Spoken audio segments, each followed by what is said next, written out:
Hello and welcome to my channel. और ये हमारा कंप्यूटर नेटवर्क और नेटवर्क सिक्योरिटी का चैप्टर 10 है, लेक्चर 10 है हमारा। और इसमें हम लोग सब देखने वाले हैं हिस्ट्री ऑफ इंटरनेट। तो हिस्ट्री ऑफ इंटरनेट में हम लास्ट टाइम भी हमने देखा था, पिछला क्लास में हमने स्नीकर नेट देख लिया था, आइलैंड ऑफ ऑटोमेशन देख लिया था हमने। इसके अलावा हमने थोड़ा सा एक ब्रीफ लिया था टीसीपी आईपी मॉडल का और ओएसआई आईएसओ मॉडल का, अगर तुम लोगों को याद हो तो। अभी हम लोग सब थोड़ा देखने वाले हैं क्या ना, ये सब तो देखेंगे ऑब्वियसली। और सर्किट स्विचिंग हम लोग देखने वाले हैं, पैकेट स्विचिंग देखने वाले हैं। हम लोग ये देखने वाले हैं कि सर्किट स्विचिंग और पैकेट स्विचिंग में जो ये ट्रांसफॉर्मेशन हुआ, ये कितना इंपॉर्टेंट था। देन आफ्टर फिर हम लोग सब देखने वाले हैं आरपानेट के बारे में, ये आरपानेट का फॉर्मेशन वगैरह कैसे हुआ और इसका कितना मेजर रोल है इंटरनेट, आज जो हम इंटरनेट चला रहे हैं उसमें। एंड देन आफ्टर फिर हम मूव कर जाएंगे अल्टीमेटली टीसीपी आईपी और हमारा ओएसआई मॉडल में। और इसमें हम टीसीपी आईपी के 4 लेयर्स पढ़ेंगे और ओएसआई मॉडल के 7 लेयर्स पढ़ेंगे। ये सारे लेयर्स ना इंपॉर्टेंट हो जाते हैं। तो जब तक आप ये सभी नहीं समझोगे ना, ये कम्युनिकेशन एक्चुअली में किस तरह से होता है, आप कभी भी कोई इशू को ना ट्रबल शूट नहीं कर पाओगे। आप में से जो भी लोग अभी नए हैं इस कोर्स में, मैं ये बता दूं उनको कि ये मेरा कंप्यूटर नेटवर्क और नेटवर्क सिक्योरिटी का पूरा सीरीज होने वाला है। और इस सीरीज में हम डिपेंडेंट नहीं रहेंगे, लाइक मॉड्यूल पर डिपेंडेंट नहीं रहेंगे कि सीसीएनए का मॉड्यूल ही पढ़ना है हमें, या सीसीएनपी का मॉड्यूल पढ़ना है, या सीसीआई का मॉड्यूल पढ़ना है। हम जो भी टॉपिक उठाएंगे, हम कोशिश करेंगे कि उस टॉपिक को स्टार्ट से लेके एंड तक कवर कर दें। लाइक सीसीएनए में अगर मान लो कि हम ओएसपीएफ उठा रहे हैं, एक मान लो एक प्रोटोकॉल है, एक हमारा राउटिंग प्रोटोकॉल है ओएसपीएफ, अगर हम इसको उठा रहे हैं तो ऐसा नहीं कि हम सीसीएनए का सिलेबस कवर करके ओएसपीएफ को छोड़ देना, हमें ओएसपीएफ को एकदम डीप डिग करना है। मतलब कि हर एक प्रोटोकॉल जो हम उठाएंगे उसको हमें डीप डिग करना है, सो दैट हमको एक कंप्लीट नॉलेज हो पाए। इसके अलावा हम हार्डवेयर के बारे में पढ़ेंगे, राउटर्स क्या होते हैं, स्विचेस क्या होते हैं, फायरवेल्स क्या होते हैं, वाईफाई कंट्रोलर्स वगैरह क्या होते हैं। देन आफ्टर फिर हम मूव करेंगे प्रोग्रामिंग्स के ऊपर। प्रोग्रामिंग में हम कोशिश करेंगे सी को भी करने का कवर और पाइथन को भी। पाइथन अभी मॉडर्न डेज में काफ़ी इफेक्टिव हो गया है और मार्केट में काफ़ी डिमांड भी है पाइथन का। बट ये पूरा का पूरा सीरीज हमारा कंप्यूटर सिक्योरिटी और नेटवर्क सिक्योरिटी को मतलब कि के लिए बनने वाला है। तो ऑब्वियसली हम इन सभी का यूज साइबर सिक्योरिटी में करेंगे। तो सी एंड पाइथन ये हमें देखना है, और हमें ये भी देखना है कि इनका एप्लीकेशन मतलब कि विंडोज़ एप्लीकेशंस में और नेटवर्क प्रोग्रामिंग में इनको कैसे यूज़ किया जाता है। हमें ऑपरेटिंग सिस्टम भी समझना होगा, तो ऑपरेटिंग सिस्टम में हमें विंडोज़ समझना होगा, लिनक्स समझना होगा। लिनक्स में मैंने पहले सोचा था ना कि मिंट ओएस के साथ करेंगे, बट फिर मैंने सोचा कि सिंस ये साइबर सिक्योरिटी के लिए हमारा लेक्चर पूरा का पूरा होने वाला है, और आपको पता है साइबर सिक्योरिटी में काले लिनक्स का काफ़ी बड़ा रोल है एक। तो हम जो जो भी अपने प्रैक्टिकल्स करेंगे, ठीक है ना, एक समय के बाद वो हम काला लिनक्स के ऊपर ही करेंगे। कोशिश कर रहा हूँ कि 2 से 3 दिन या फिर हार्डली 1 वीक के अंदर हम लोग पूरा का पूरा काले लिनक्स पर मूव कर जाए, क्योंकि मैं चाह रहा हूँ कि आप लोग कम से कम उसके इन्वायरमेंट से फ्रेंडली हो जाएं। देन आफ्टर सेवरल प्रोजेक्ट्स, वो तो हमें करने ही है, वो तो धीरे धीरे चलते रहेंगे। प्रैक्टिकल शुरू होते ही प्रोजेक्ट शुरू हो जाएंगे हमारे। अभी फिलहाल हम लोग सीसीएनए का जस्ट बेसिक पढ़ रहे हैं, और उस बेसिक में हम लोग अभी जानने वाले हैं हिस्ट्री ऑफ इंटरनेट के बारे में। तो लगे रहिए मेरे साथ। कल हम लोग सबसे पहले क्या देखे थे, स्नीकर नेट के बारे में देखे थे। स्नीकर नेट में हम लोग क्या देखे थे कि इसमें होता क्या है ना, कि इस तरह के फ्लॉपी ड्राइव्स रहते हैं, राइट। ये हमारे फ्लॉपी ड्राइव्स रहते हैं, कल बताए थे ये पहले ना हमारा। अभी अभी क्या होता है, अभी हमारा पेन ड्राइव यूज होता है, हम लोग देखते हैं ना पेन ड्राइव यूज होता है। तो अभी पेन ड्राइव यूज होता है, उसके पहले यूज होता था हमारा ना, अभी भी यूज होता है, बट सीडी। ठीक है, सीडी अगर तुम लोगों को याद हो, ठीक है ना, एक सीडी रोम रहता है, ठीक है ना। और ये हम लोग मतलब कि ये सीडी ना एक सीडी रोम में लगता है, एंड इसमें तुम डेटा स्टोर कर सकते हो, कुछ भी रीड कर सकते हो इससे। तो ये ऐसा होता है। तो पहले अब हमारा क्या था कि इसके भी पहले अगर हम चले जाएं तो इस तरह के फ्लॉपी ड्राइव्स यूज होते थे। अब रेयरली यूज होता है, अब फ्लॉपी यूज नहीं होता है। क्यों? क्योंकि इनमें कैपेसिटी ना काफ़ी कम होती थी। पहले तुम्हारा 32 MB 64 MB इस तरह का फ्लॉपी आता था हम लोगों के समय में। देन आफ्टर फिर सीडी जब आया तो सीडी तुम्हारा हो गया कितने, 600 MB के आसपास। 600 MB का सीडी आता था। फिर 4 GB वगैरह का भी सीडी आने लगा, 4 GB 16 GB इस तरह से भी सीडी आने लगा। सबसे ज्यादा अभी इफेक्टिव हो गया पेन ड्राइव। रीजन 2 है। पहले देखो फ्लॉपी का साइज बहुत बड़ा होता है, फ्लॉपी और सीडी का साइज करीब करीब एक ही जैसा होता है। तो सीडी थोड़ा पतला होता है, फ्लॉपी थोड़ा मोटा है, बस। बट मान के चलो एक ही साइज है करीब करीब। पेन ड्राइव ना काफी छोटा होता है, तुम आसानी से उसको पैकेट में डाल सकते हो, कोई प्रॉब्लम नहीं है। पैकेट में डाल सकते हो, हाथ में रख सकते हो, कोई प्रॉब्लम नहीं है। और इसमें डेटा भी तुम बहुत स्टोर कर सकते हो, ठीक है ना। मतलब कि 512 इस तरह से तुम्हारा इतना जीबी का डेटा वगैरह तुम स्टोर कर सकते हो। जैसे जैसा पेन ड्राइव का कैपेसिटी है 8 GB 16 GB, ठीक है ना। अभी तो रेयर तुमको 8 GB भी अभी रेयर ही मिलेगा पेन ड्राइव, ठीक है ना। अब तो 16 32 से नीचे पेन ड्राइव आता भी नहीं है, तो इतने जीबी में आता है। ये सोचो ये जीबी में आ रहा है, ठीक है ना। ये 16 GB 32 GB में आ रहा है, और कहाँ ये 64 MB में आता था। ये 64 MB भी तो मैं 2000 की बात कर रहा हूँ, उसके पहले तो फ्लॉपी भी जो आ रहे थे वो तुम्हारे काफी मतलब कि ये 32 MB केबी वगैरह में भी आते थे। तो ये था तुम्हारा सिचुएशन। स्नीकर नेट जब भी था, ठीक है ना, तभी कम्युनिकेशन किस तरह से हो रहा था, तभी कम्युनिकेशन करने के लिए हमें इसको यूज करना पड़ता था। स्नीकर नेट का कंसेप्ट यही था कि हम जो ये मतलब कि हम जो हमारा डेटा है वो मशीन से निकालेंगे इस तरह के ड्राइव्स में, और हम दूसरे मशीन पर जाके इसको क्या कर देंगे, पेस्ट कर देंगे। मीन्स यहाँ से हम कॉपी किए और यहाँ पर हम जाके दूसरे मशीन पर पेस्ट कर दिए। ये हमारा स्नीकर नेट का कंसेप्ट आ गया। एक हमारा था आइलैंड ऑफ ऑटोमेशन। ये क्या था ना, आइलैंड ऑफ ऑटोमेशन। अभी नेक्स्ट हमारा क्या है, island of automation. Island of automation में ना होता क्या था कि जो बिग कंपनीज हैं इनके ग्रुप को बोला जाता था आइलैंड ऑफ ऑटोमेशन। उस समय में जो बिग कंपनीज सब थी, ठीक है ना।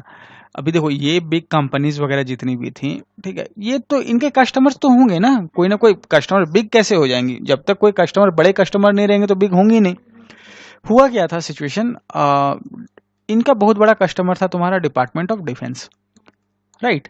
अभी ये मान लो कंपनी ए है, ये कंपनी बी है, ये दोनों सप्लाई कर रही हैं डिपार्टमेंट ऑफ डिफेंस को सामान। 1960s के समय में पहले ही मैंने बता दिया है, ठीक है ना। यूएस काफी पावरफुल था उस समय में, इनफैक्ट अभी भी है, बट उस समय यूएस मिलिट्री का बजट भी काफी ऊंचा हुआ करता था। तो ये लोग दोनों हार्डवेयर सप्लाई करते थे डिपार्टमेंट ऑफ डिफेंस को। डिपार्टमेंट ऑफ डिफेंस को लगा कि नहीं यार, इन दोनों के बीच में ना कोई कम्युनिकेशन नहीं हो पा रहा है, तो हमें क्या करना होगा ना, हमें एक स्टैंडर्ड बनाना होगा, सो दैट ये इसके मशीन से कम्युनिकेट कर पाए। मानो कि एग्जांपल बता रहे हैं कि यहाँ पर एक बंदा है और यहाँ पर एक बंदा है, दोनों अगर मान लो एक लैंग्वेज बोल भी रहे हैं, इनको अगर ये नहीं पता हो कि कब बोलना है और कब सुनना है, तो ये लोग कम्युनिकेट कर पाएंगे। मानो हम लोग दोनों एक साथ बोलना शुरू कर लेंगे, तो इसका क्या होगा, इसका कोई मतलब ही नहीं निकल रहा है ना। मतलब कि कम्युनिकेशन दोनों में किसी को कुछ समझ में नहीं है। मतलब क्या, एक सेट ऑफ रूल्स हमें बनाना है जिससे कि दोनों एक दूसरे की बात समझ पाए, दोनों को समझ में आए कब हमें बोलना है कब सुनना है, राइट।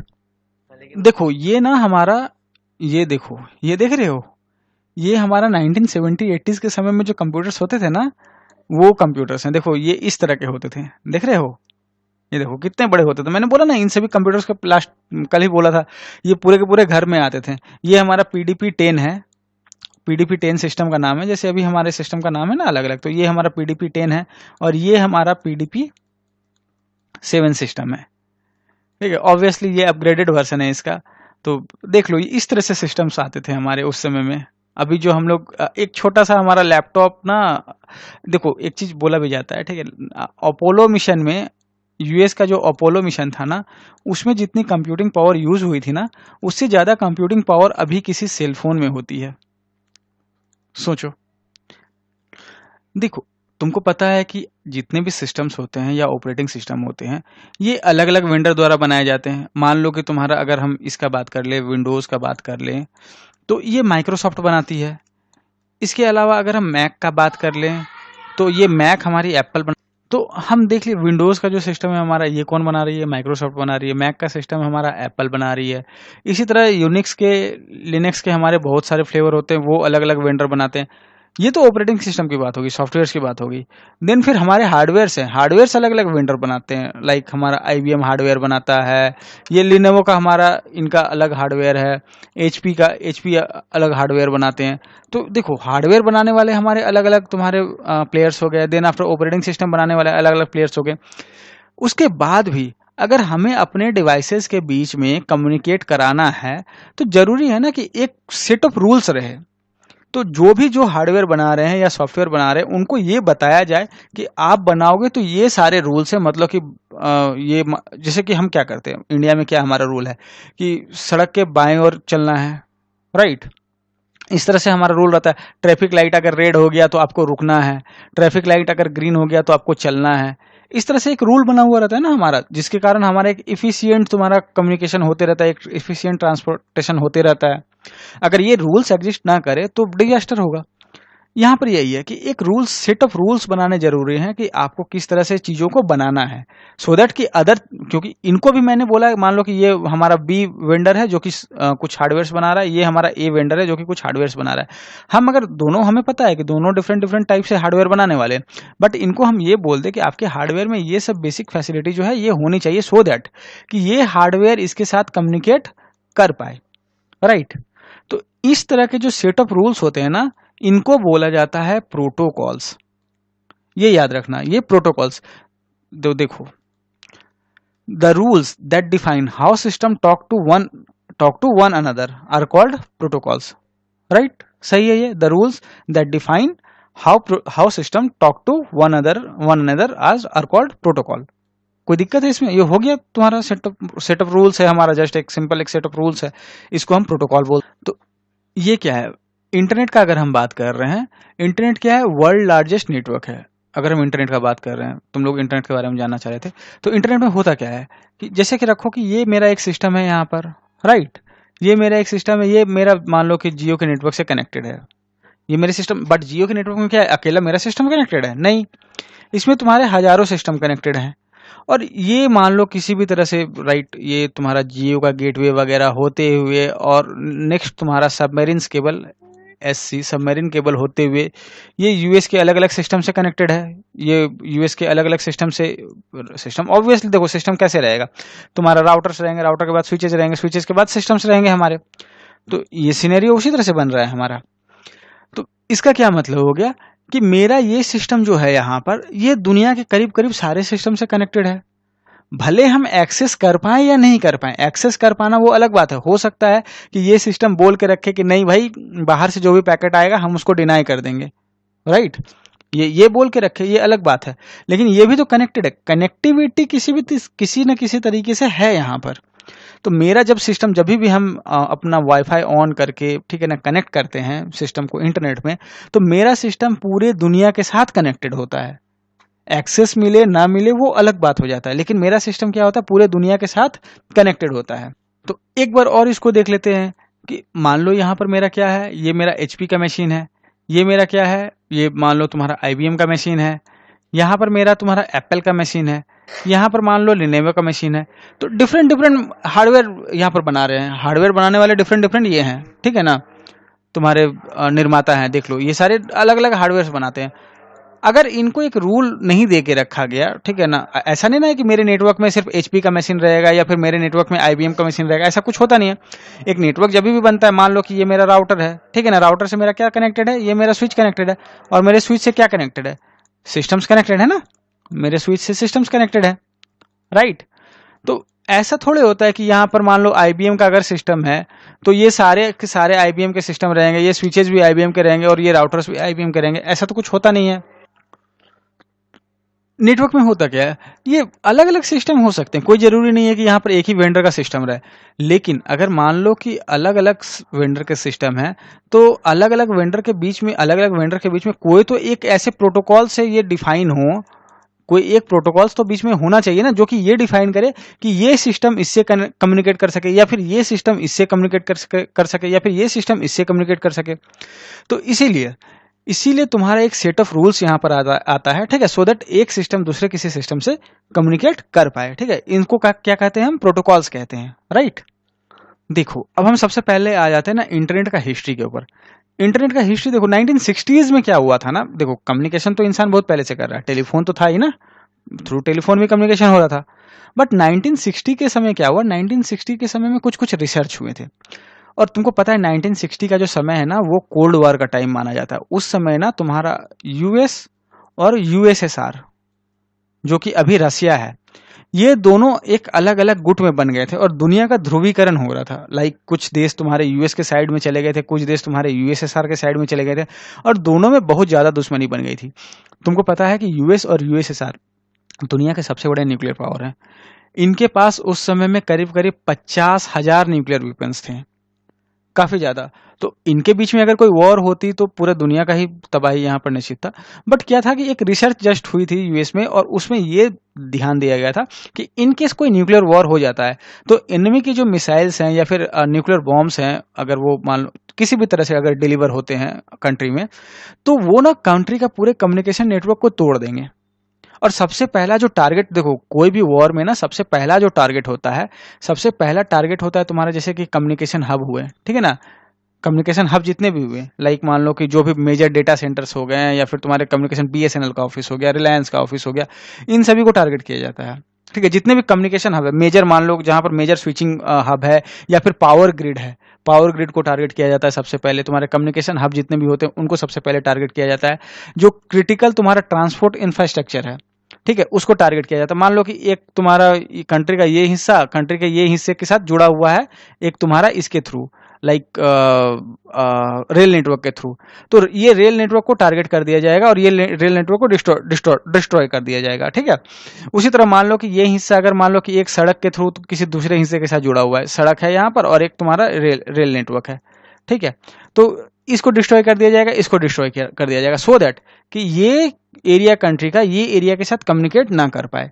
ऑब्वियसली कि अगर इसमें बहुत ज़्यादा रूट होंगे तो उसमें डिस्टर्ब वो हो नहीं पाएगा। ठीक है, अगर मान लो कि यहाँ पर एक नेटवर्क, एक रेल लाइन है, ठीक है, तो उसको आसानी से डिस्ट्रॉय किया जा सकता है।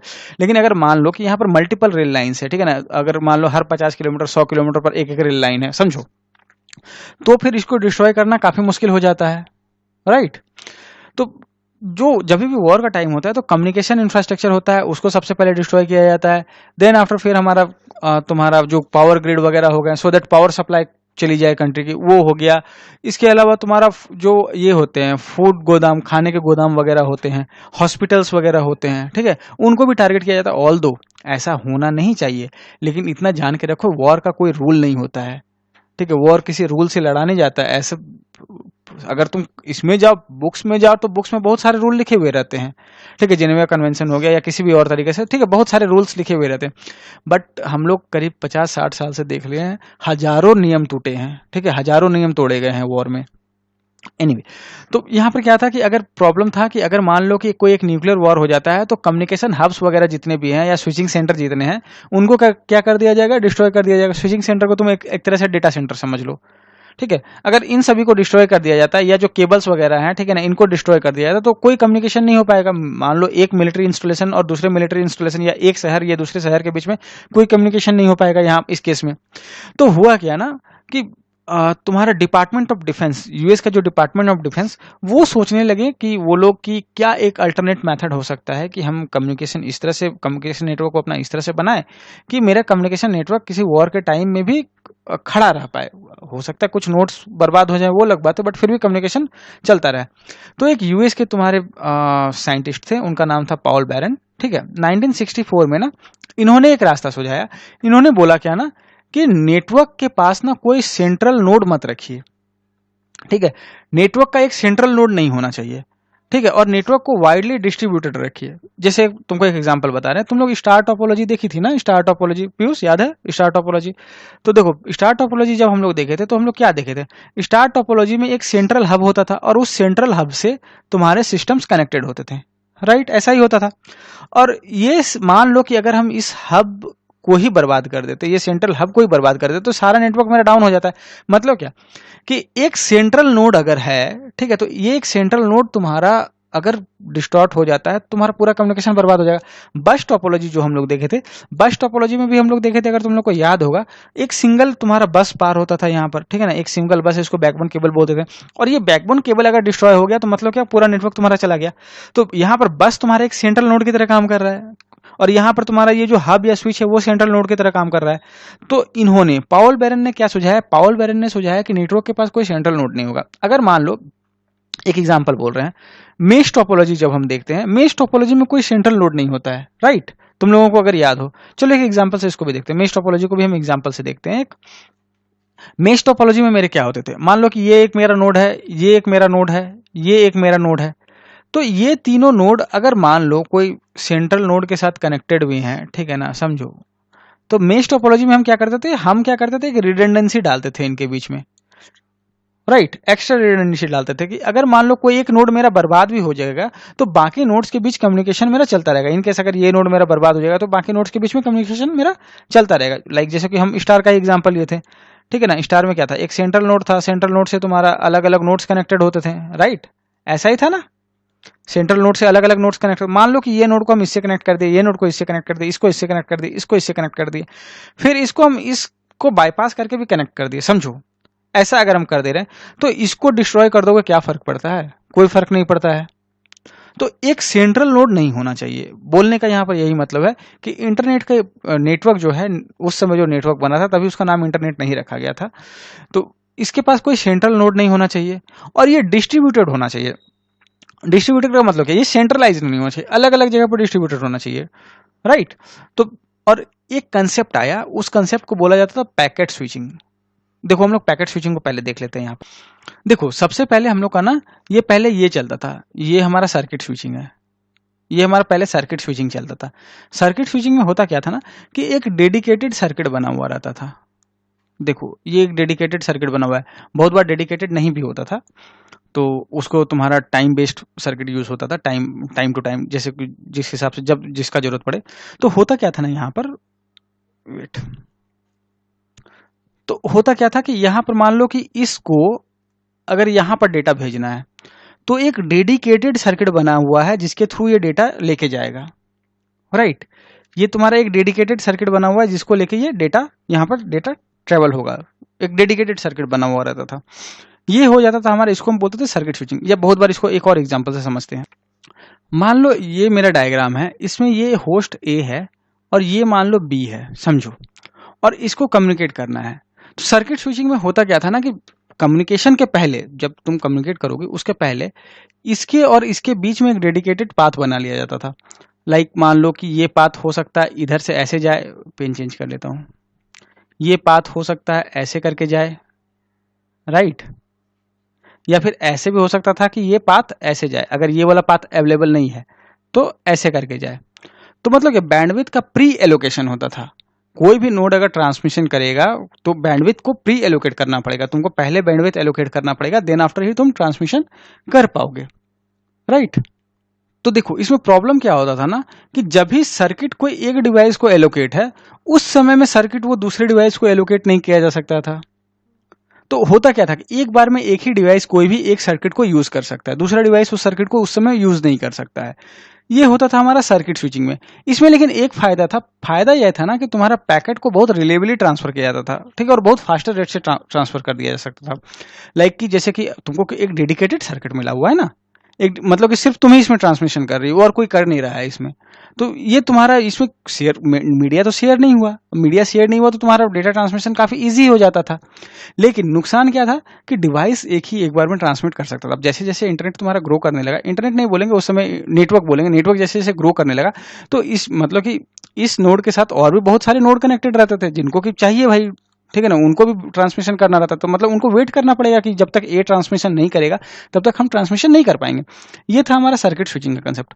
उसके बाद क्या आया ना, उसके बाद आया पैकेट स्विचिंग का कंसेप्ट। पैकेट स्विचिंग में होता क्या था ना, पैकेट स्विचिंग में एक देखो फायदा था। इसमें क्या बोला गया पैकेट स्विचिंग में, पैकेट स्विचिंग में बोला गया कि हमको क्या करना है, डेटा ही भेजना है ना, तो एक काम करते हैं, डेटा को हम छोटा छोटा टुकड़ा में तोड़ देते हैं। देखो ये छोटा छोटा टुकड़ा में, अभी देखो इसमें क्या है कि होल डेटा जाएगा, मतलब क्या ज्यादा टाइम लगेगा। इसमें क्या है, डेटा जो अलग अलग छोटे छोटे टुकड़ा में जाएगा, मतलब क्या कम टाइम लगेगा। तो अगर इस होस्ट को कोई डेटा अपना भेजना है इसको, तो एक कोई डेडिकेटेड सर्किट फॉर्म करने का जरूरत नहीं है। यहाँ पर क्या करेगा ना, जब भी होस्ट डेटा भेजेगा तो होस्ट क्या करेगा, डेटा को अलग अलग टुकड़ों में तोड़ देगा और उसको नोड तक पहुंचा देगा। नोड देखेगा कि कौन सा रूट मेरा फ्री है, ठीक है ना, उस रूट से वो डेटा को भेजना शुरू कर देगा। लाइक देखो इसको एक इसमें समझते हैं हम लोग। देखो यहाँ पर ये देख रहे हो, इस नोड पर डेटा आया और देखो ये अलग अलग, ये पैकेट्स देखो अलग अलग रूट ले लिए, देख रहे हो ना, पैकेट्स अलग अलग रूट में आ रहे हैं। ये पूरा एक ही डेटा का पैकेट है, 3 पैकेट है, और यहाँ पर आके जब डेटा यहाँ पर आया तो ये असेंबल हो गया।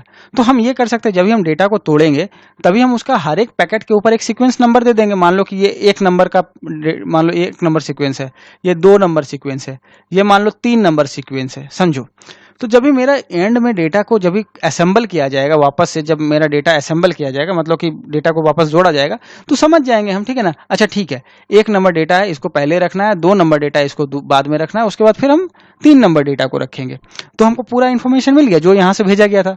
और दूसरा चीज क्या हुआ कि नोड को, कोई भी तुम्हारा सिस्टम नोड को ऑक्यूपाई करके नहीं रखा, छोटे छोटे चंक है, तो ये तुम्हारे मिली सेकंड में फ्री हो जाते हैं, राइट। ये मेरा पूरा डेटा है। अब मेरा पूरा डेटा मतलब क्या, अब डिसाइड करेगा क्या, अब नोड डिसाइड करेगा कि डेटा को किस तरह से हमको भेजना है। नोड डिसाइड करेगा कि डेटा को हमको किस तरह से भेजना है।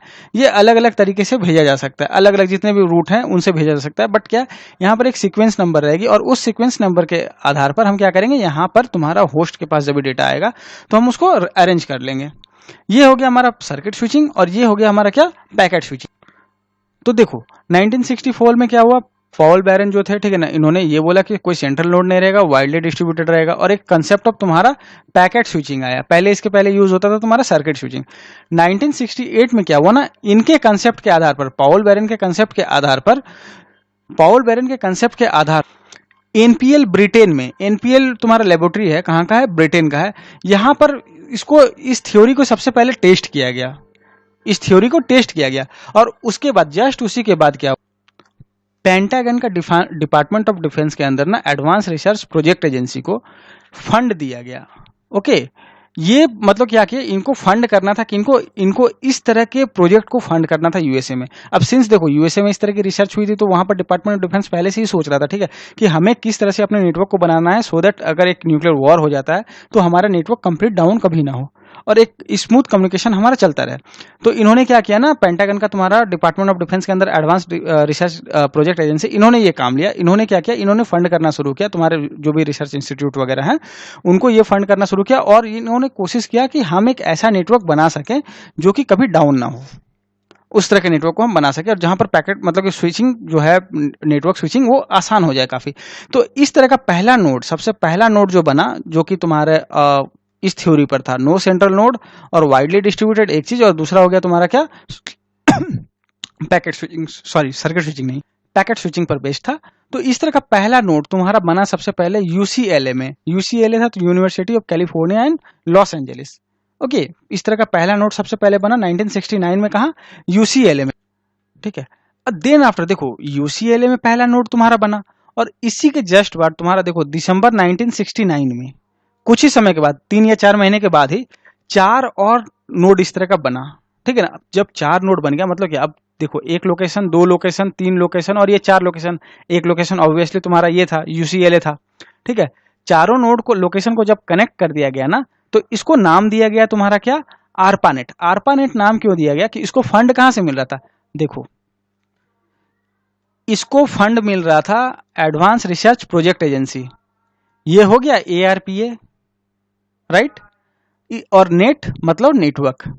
तो फंड मिल रहा था सिंस इनको आरपानेट से, इसीलिए इसका नाम दिया गया क्या, आरपानेट, राइट, आरपानेट, इसीलिए इसका नाम दिया गया क्योंकि इसको फंड मिला था एडवांस रिसर्च प्रोजेक्ट एजेंसी से। ये तुम्हारा डिपार्टमेंट ऑफ डिफेंस का पार्ट है यूनाइटेड स्टेट्स का। तो ये काफी जल्दी ग्रो किया। देखो तुम यहाँ पर देखोगे 1969 में इसमें कितना, ओनली एक नोड था, और दिसंबर 1969 तक इसमें तुम्हारा 4 और नोड ऐड हो गया। 1971 तक में, लाइक तुम्हारा मुश्किल से हार्डली 2 साल हुआ, ठीक है, इसमें 15 नोड और ऐड हुआ आरपानेट में, और 1972 में इसमें 37 नोड टोटल ऐड हो गया। मतलब क्या, 37 लोकेशन, डिफरेंट लोकेशन इसमें कनेक्ट कर दिए गए। ओके, और ये किस पर काम कर रहा था, तुम्हारा पैकेट स्विचिंग था, और कोई सेंट्रल नोड नहीं था यहाँ पर। लाइक कोई एक नोड ऐसा नहीं है जो कि जिसमें कि तुम्हारा अगर उस नोड को डाउन कर दिया जाए तो ट्रांसमिशन नहीं हो पाएगा। ये जैसे 37 नोड है ना, तो 37 नोड में अगर कोई एक नोड डाउन भी होगा ना, तो बाकी नोड एक दूसरे से कनेक्टेड रहते थे। अभी देखो इसका एक आरपानेट का तुमको एक एग्जांपल दिखाते, पहले आरपानेट था किस तरह से। ये देखो मार्च 1977 में, ठीक है ना, ये आरपानेट का एक डायग्राम है। आरपानेट का देखो ये डायग्राम है, देखो कितने मशीन्स कनेक्टेड हैं अलग अलग तरीके से। यहाँ पर देख रहे हो ये जितने भी पीडीपी देख रहे हो ना, पीडीपी 10 अभी मशीन दिखाया था तुमको, पीडीपी 10 कैसा होता है, पीडीपी 11 उसी का अपग्रेड वर्जन, राइट। तो ये सब मशीन देखो, ये अलग अलग रिसर्च इंस्टीट्यूट या अलग अलग मिलिट्री लोकेशन, ये सब पे इंस्टॉल्ड थे ये सारे मशीन, राइट। तो ये सारी मशीन अलग अलग, और ये देखो कैसे कनेक्टेड थे आपस में एक दूसरे से। तो तुम यहाँ पर देख पा रहे हो, ठीक है ना, कि इनकेस अगर कोई एक नोड डाउन भी हो जाएगा ना, तो भी कनेक्टिविटी इतनी अच्छी थी कि दूसरा नोड्स वर्क करते रहता। तो एक नोड या एक केबल डाउन होने से इस पर कोई फर्क नहीं पड़ता। ये हमारा देखो 1977 का लॉजिकल डायग्राम है। 1977 का, सोचो करीब करीब करीब 50 साल 40 साल से ऊपर ही हो गए हैं। 1972 में सबसे पहला ईमेल सॉफ्टवेयर लिखा गया। ये भी ARPANET ने डेवलप किया था, ठीक है ना। 1972 में सबसे पहला तुम्हारा ईमेल सॉफ्टवेयर लिखा गया। अभी जो हम लोग ईमेल करते हैं ना, तो ये इसका हिस्ट्री शुरू हो गया था देखो यहाँ पर 1972 में। और 1984 में पहला DNS इंट्रोड्यूस हुआ। DNS क्या होता है ये चलो DNS जान लो, ठीक है ना। ये अभी के लेक्चर में थोड़ा सा इसके बारे में ओवरव्यू दे ही देता हूँ। हम लोग पता है ना कि जब भी इंटरनेट पे www.google.com टाइप करते हैं, समझो google.com टाइप करते हैं, क्या होता है पता है? जब भी हम टाइप करते हैं ना, तो गूगल देखो होता क्या है कि आदमी को ना नाम याद रखना आसान होता है, नंबर याद रखना टफ रहता है। अगर मान लो पीयूष को हम नाम दे देते इस तरह से, पीयूष तुम्हारा नाम है 10010, ठीक है, दिव्या तुम्हारा नाम है 10409, ऋचा का नाम है 10482, ठीक है। इस तरह से अगर हम सभी को यहाँ पर एक नाम दे देंगे, सभी को अगर एक कोड दे देंगे, नाम दे देंगे, हमको खुद याद रहने वाला नहीं है कि अगला दिन क्या नाम है उनका, राइट। इंसान का जो दिमाग है ना, वो ये याद नहीं रख पाता है, वो नाम की तरह याद रखता है किसी भी चीज को, किसी भी आदमी को ना, या किसी भी लोकेशन को। अभी हम तुमको बोलेंगे कि एक काम करे क्या, चलते हैं हम लोग सब यार 70027 में, ठीक है, या 7000201 में। ये पिन कोड है किसी भी लोकेशन का, या 804091 यहाँ पर चलते हैं। किसी को नहीं समझ में आने वाला है कि हम किस लोकेशन में जाने की बात कर रहे हैं। इसीलिए अगर हम मान लो कि अगर हम ये बोल देते, इस लोकेशन का कोई नाम बोल देंगे, दिल्ली चलते हैं या फिर मुंबई चलते हैं या फिर हैदराबाद चलते हैं, अगर हम इस तरह से बोल देंगे तो सबको समझ में आएगा कि हमको कहाँ जाना है। तो इंसान का दिमाग ना कोड इस तरह से याद नहीं रख पाता, इंसान का दिमाग उसी तरह से बना हुआ है, हम कोड नहीं याद रख पाते हैं, राइट। हम क्या याद रखते हैं, हम नाम याद रखते हैं। लेकिन कंप्यूटर को नाम समझ में नहीं आता है, उसको कोड ही समझ में आता है। उसको 0101 समझाओ वही समझ में आएगा, बाकी उसको कुछ समझ में नहीं आता है।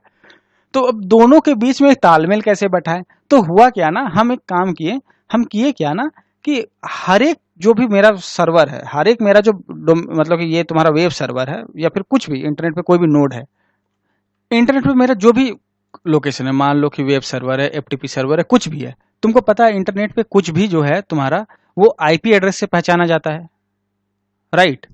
कुछ भी यहाँ किससे पहचाना जाता है? IP एड्रेस से पहचाना जाता है। 192.168 मान लो कि 14.7 इस तरह से हम कुछ लिख दिए। ये मान लो गूगल का एड्रेस है, ये मान लो गूगल का, जब भी हम गूगल का वेब एड्रेस है, समझो ये गूगल का तुम्हारा वेब पेज का एड्रेस है। हमको क्या याद रहेगा? ये नहीं याद रहने वाला। हमको गूगल याद रहेगा, हमको ये याद रहने वाला नहीं है। तो हम क्या टाइप करेंगे? हम तो भाई गूगल टाइप करेंगे। लेकिन कोई ऐसा सर्विस होना चाहिए जो इस नाम को जो हम टाइप किए वो इसको IP में बदल दे, राइट। ये कोई भी नाम को तुम्हारा IP में बदल दे। तो होता क्या है, जब भी हम कंप्यूटर चलाते हैं ना, देखो दिखाते हैं, देखो ये मैंने मेरे कमांड प्रॉम्प्ट पे खोला है, मेरे वाईफाई जो लेन है ना, वाईफाई का ये है प्रॉपर्टीज, राइट। ये मेरे वाईफाई का प्रॉपर्टीज है। होता क्या है कि जब भी हम तुम्हारा अपने कंप्यूटर में बैठ के www.google.com टाइप करते हैं, तो देखो कंप्यूटर को पता नहीं है कि google.com का एड्रेस क्या है। ये google.com हमको पता है कि google.com हमको खोलना है, सिर्फ हमको यही पता है। लेकिन कंप्यूटर को नहीं पता है कि google.com का एड्रेस क्या है। कंप्यूटर क्या करता है ना, एक तुम्हारा इंटरनेट पे होता है DNS सर्वर। इसका काम क्या रहता है ना, इसका काम रहता है कि हर एक चीज के अगेंस्ट में जो IP एड्रेस है ना उसको सेव करके रखना।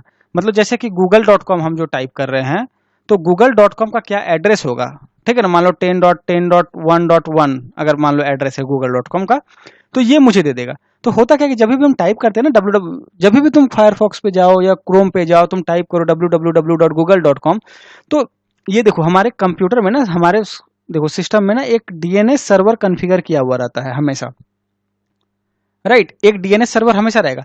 अगर हम यहाँ DNS सर्वर का IP को अगर हम हटा देना, ये क्या ये बता रहा है DNS सर्वर का IP, अगर हम ये हटा देना तो हम कोई क्वेरी नहीं कर पाएंगे फिर इंटरनेट पे, राइट। हम अगर गूगल पे का पेज खोजेंगे तो मिलेगा नहीं। तो ये क्या बताता है कि DNS सर्वर कहाँ पर है। ठीक है। लाइक इस केस में ये लोकल डीएनएस है, हम लोग उसमें कॉम्प्लेक्सिटी में हम लोग बाद में जाते हैं। मतलब समझो कि ये बता रहा है क्या कि मेरा डीएनएस सर्वर का एड्रेस क्या है। ठीक है, ये मान लो मेरा डीएनएस सर्वर है, तो जब भी हम टाइप किए ना तो ये सबसे पहले क्या करेगा ना, इस आईपी के पास पैकेट भेजेगा। ठीक है ना, कि भैया ये google.com का आईपी एड्रेस क्या है, पूछने के लिए भेजेगा। क्या भेजेगा कि google.com अभी हमको मतलब कि google.com पे जाना है, इसका आईपी एड्रेस क्या है। तो ये देखो डीएनएस सर्वर है, ये डीएनएस सर्वर का आईपी एड्रेस हम क्या बोले तुम्हारा जाके 192.168.43.1, यही है ना हमारा गूगल डीएनएस सर्वर का आईपी एड्रेस। ये हमारा डीएनएस सर्वर का आईपी एड्रेस। देखो ये पहले से प्री सेट रहता है, ऐसा कुछ नहीं है कि इसको हम मतलब कि ये मतलब ये पहले से सेट रहता है हमारे सिस्टम में। तो बहुत तरह के ग्लोबल डीएनएस बहुत सारे होते हैं, ठीक है ना। ये कोई प्राइवेट डीएनएस है, हम लोग उसको ही लेके भी चल रहे हैं फिलहाल के लिए। कॉम्प्लेक्सिटी पर मैं बोल रहा हूँ कि अभी नहीं आ रहा हूँ। तो ये मेरा देखो डीएनएस सर्वर है। ये डीएनएस सर्वर मेरा क्या कहाँ पर है, 192.168.43.1, ये हमारा डीएनएस सर्वर है।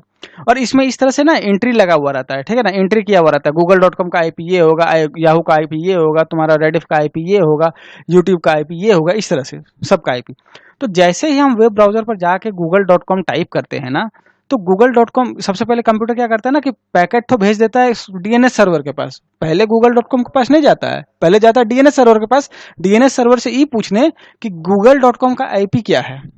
अब जब रिटर्न करता है ना तुम्हारा जाके ये आईपी, ठीक है ना, कि google.com का आईपी ये वाला है, तो कंप्यूटर क्वेरी करता है उस पर्टिकुलर आईपी के। तो फिर कंप्यूटर किसको भेजता है मैसेज तुम्हारा, तब कंप्यूटर भेजता है तुम्हारा google.com को आईपी, मतलब कि तुम्हारा मैसेज रिक्वेस्ट भेजता है कि भैया ये बंदा तुम्हारा वेब पेज चाह रहा है, ठीक है ना, हमको वेब पेज दो। राइट, ये हो गया हमारा डीएनएस सर्वर। तो ये डीएनएस सर्वर का जो हिस्ट्री है वो देखो 1980 से हमारा शुरू हो गया। तो 1972 में हमारा सबसे पहले ईमेल सॉफ्टवेयर आया, और उसके बाद 1984 में हमारा क्या आ गया, एक डीएनएस, सबसे पहले डीएनएस जो सिस्टम है वो हमारा इंट्रोड्यूस हुआ। इंटरनेट में इस तरह का देखो बहुत सारा डीएनएस सर्वर है, एक डीएनएस सर्वर नहीं है, बहुत सारा डीएनएस सर्वर है, ठीक है। और सभी का काम यही है कि ये जो नेम रिजोल्यूशन होता है ना, ठीक है ना, हम बोले कोई अब बोला कि www.flipkart.com, तो ये फ्लिपकार्ट का आईपी उसको रिटर्न करके देगा। 1990s के समय में क्या होने लगा ना, अब धीरे धीरे के कंप्यूटर ना ज्यादा पावरफुल भी होने लगा और लेस एक्सपेंसिव होने लगा। अब सिंस देखो कंप्यूटर लेस एक्सपेंसिव होने लगा, तो अब कॉमन मैन का पहुंच में धीरे धीरे कंप्यूटर पहुंचने लगा। नहीं तो पहले तो तुम्हारा हजारों हजार डॉलर एक कंप्यूटर का दाम होता था, अभी लेस एक्सपेंसिव हो गया, मोर पावरफुल हो गया, तो कॉमन आदमी के रीच में पहुंच।